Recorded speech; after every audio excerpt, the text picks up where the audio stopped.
ஐயா ஆதாளை செடிக்கிட்ட கொண்டு வந்திருக்கீங்க. ஆமாம், அருமையாக பூ பூத்து தனக்கே உடான ஸ்டைலில் நிற்கிது.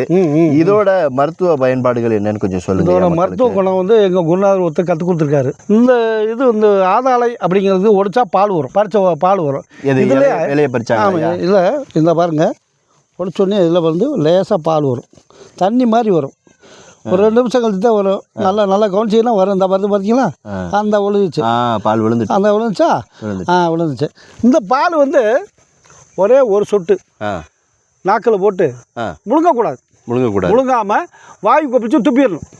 இப்படி துப்பிட்டோம்னா அல்சருக்கு உள்ளே இருக்க நாக்கில் இருக்குது, வாயில் இருக்குது, புண் புறையெல்லாம் ஆரம்பிச்சிடும். இதவே வந்து ஏன்னா இது அதிகமாக சாப்பிட்டா பேதி ஆகும். அதுக்காக இது சாப்பிடக்கூடாது. இது பாய்சன் வாயில சேர்ந்தது. ஆனால் ஒன்றும் கெடுதல் செய்யாது. முழுங்கக்கூடாது.